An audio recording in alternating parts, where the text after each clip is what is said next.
Hello friends, Matt here. And today I want to talk about my sponsor. I don't do that all the time, but they are worth it and they're awesome and we're going to do it today.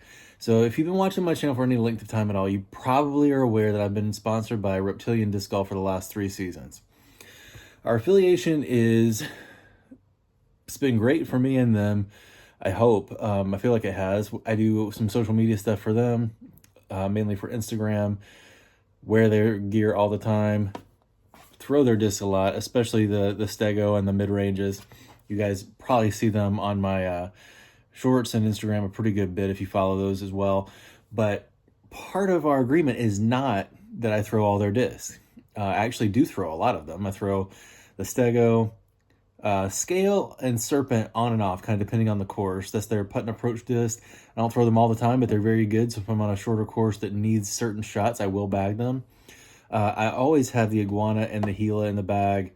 Stego, of course, always. I am bagging the Taro right now, and also the Carnivore. So let me walk you through the lineup. And what I'm going to do is I'm only going to throw the ones that are PDGA approved as a Reptilian disc. And I'll explain that caveat in a minute. And also only do ones that are currently available. So like we have the Tortuga. It's a prototype putter that is not yet PDGA approved, so I won't have it on this round. They've done several one-offs like my Boa here. That is, I think it's a Gateway Blade, but they were gonna get the mold and at one point considered redoing it as a Reptilian mold, and it didn't end up materializing, so there's just 2 runs of Boas to my knowledge. And then I love the Tyrant. The Tyrant is my baby. It's like the overstable T-Bird from your dreams, but there were only 2 runs and they are not available. Look how nice that is. But since you can't buy it, I'm not going to throw it this round. I'll show you what I do have. I'm going to have a couple of the Serpent. That is the stable, kind of Berg SS, not very glidey, but very straight approach disc. I'll have at least 2 scales, probably do some putting with this beat up first run scale. I think it should be fairly straight. Probably my best bet as a putter. And then I'll probably do a lot of approaches with a slightly more overstable armor scale that I have aced with before. I'll have a couple Stegos in the bag for all my trick shots, get out of jails, and all the crazy forehands I like to throw with them. For mid-ranges, I'll have probably 2 Gilas, the Iguanas. The Iguana is the slightly straighter of the 2 mid-ranges. This is the Cobalt Plastic. It's probably my favorite run. They're all beautiful. They all have purple stamps, and they fly just a tiny bit more stable than the stock run Iguanas. And I'll have 2 Gilas. I'll have this one that is the Reptar stamp, a little bit domey and a little bit less overstable than the other one. The other one will be a flat armor run that's a little beefier. I'll have my Taro with me, but I'll also have the Chameleon that is a touch more stable. I'll probably use that like in between T-Bird Valkyrie type slot. It's not quite as fast as something like a Valkyrie, but you can throw it just about as far. For my overstable fairways, I'll have the Komodo in this first run armor plastic. That's going to fly kind of like a Predator. And then I'll have the Velociraptor, which is one of their Canadian-made discs, and it flies like a Raptor. But this one came first. You heard me, Discraft. And then I'll have a couple of the Carnivore. Carnivore is the overstable distance driver. This is one of the more overstable runs. I'll have a glow one too that's not quite as beefy. Let's see how they do out at Etowah.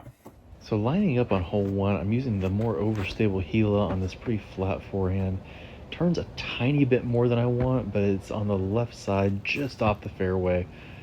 Got this look through this tight gap. I'm going to put the scale on a little bit Anheuser using the less stable one, and then just tap it in with the Gila since it was in my hand. Hole 2, I'm going with a Tar Pit Stego. And this is actually my play on this hole. Skips up there in the edge of circle 1, and I just did not have the confidence with the scale. I gave it a little bit too much juice. So on 3, going Taro to try to hit the fairway on this 575-foot par 4 and actually missed the fairway, but got a good bit of distance bit off.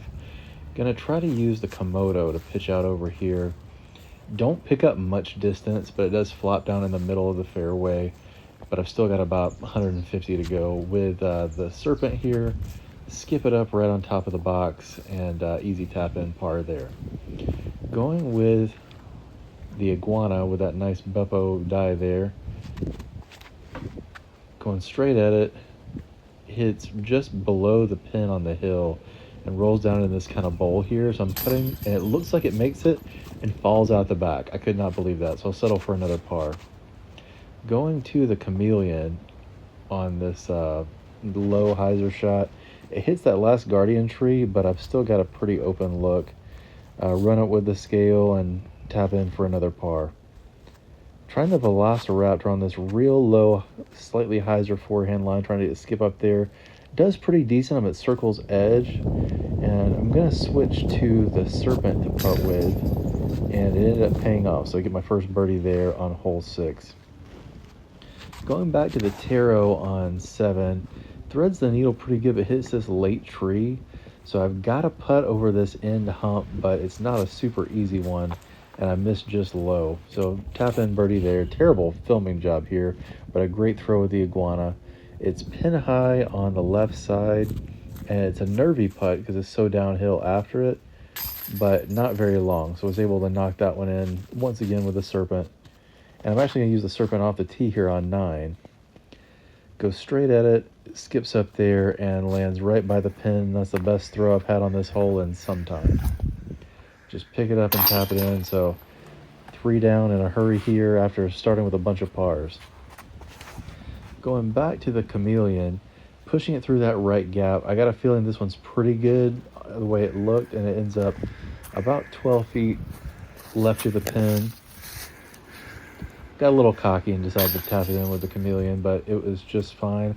I actually parked this one with a stego and didn't get it on film, so I decided to throw it with the scale, and it got to the top of the circle here, but it's still way downhill, and you can see where my first drive was, but end up with a par. On this one, I'm going with a wide hyzer with the Glow Carnivore. This is one of the best drives I've ever had on this hole. It's leaning up against the pole, well, on the mound the pole's on, to get the easy tap-in birdie. Love a tap-in birdie on a hard hole. Going stego off the tee on this one, skips up a little bit, but got a pretty good look, and we'll go ahead and tap that one in for another birdie. So we're on the train now, got everything rolling. Gonna go Carnivore on this right-hand side hyzer line. I don't know if you'll be able to hear it in the recording, but I just start laughing right here because I always ridicule people for taking the low percentage route on the hyzer line on the right side, but it worked out really, really well. Dug into that hillside right by the basket for another easy birdie. I really don't take that line ever, but it was kind of fun to try it.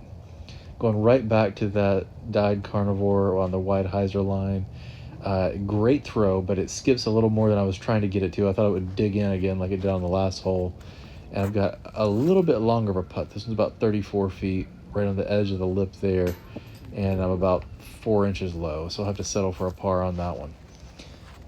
Going to the Komodo on this low hyzer, and this one's also a little skippier than I want it to be, but it ends up hanging on to the edge of the hill.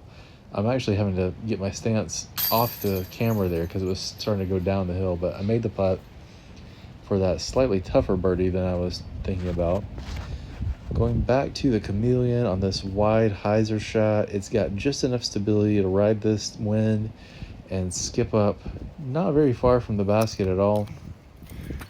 I actually tried the iguana on this one right after this, and it was just past the basket, so that's kind of funny how the slower disc went further. Going to the Tarot on 18 because I'm just trying to get middle fairway. It's a par 4, but it's a pretty soft one at like 400, 405, and a little bit downhill. Edge of the fairway with about 80 to go, so I'm just floating up the Serpent and tapping in for the easy birdie. Going on 19 here with the Velociraptor, throwing a very similar shot to hole 6, keeping it low, trying to get some skip, and it does well. It's not quite as close as I would have liked, but I did make that putt, but I didn't get it on film. There was actually a guy razzing me from the parking lot, but made the putt. Going with this high unreasonable stego shot on the island shot on 20. Spikes down right by the pin, and I... Okay, guys, so after the full round at Etowah, I ended up shooting 12 down, which is considerably hot. My average out there is about 7 down, which is a pretty decent score, and that's kind of what I was thinking I might get, but ended up getting a lot of birdies through the middle of the course, and a few that I don't always get, and a few that I didn't expect to get without certain discs. So I've got to say, it really was impressed with our overall lineup. The one thing that was a little bit difficult was without a traditional putting putter, it took me a minute to figure out how to putt the scale and the serpent. I ended up making some really good putts with them, but they don't have a lot of glide, so you need to aim a little higher than you normally do. But if you watch my mistake on 2, it's not quite as high as you think. It doesn't drop suddenly. It's just a little bit more gradual over distance. So as I adjusted to that, it was a little bit different. Super impressed with the Carnivore. I know it's great. I bag it all the time. Same with the Gila, but the Gila did a couple things that I didn't expect. That the throw-in one was a little more overstable than I thought it might be, which is great. That's what I was hoping for. And the serpent, I may just have to throw a serpent back in the bag for that whole 9 shot where it just sat down right by the pin. That's really impressive. Stego doing Stego things. Chameleon's great. If you like that slightly bigger rim for a T-bird or eagle type flight, that's an awesome disc. The only thing I wish we had, other than, like, if the Tortuga was PDGA approved, I'd fill that putting putter slot and that would be just fine. But we don't have a slightly either more or less overstable distance driver. I don't really need a less overstable one for that course, but in general, a real bomber driver would be kind of fun. And for my throw, I didn't have a disc I felt like I could throw full speed forehand. So the Velociraptor's great, and it went really far and pretty nice. Felt like I had to keep it really low to keep it from turning up too much, but it worked and got me a couple birdies doing it. So thank you guys for watching. Hope you enjoyed the disc. Repping the Ouroboros today, and see you in the next one.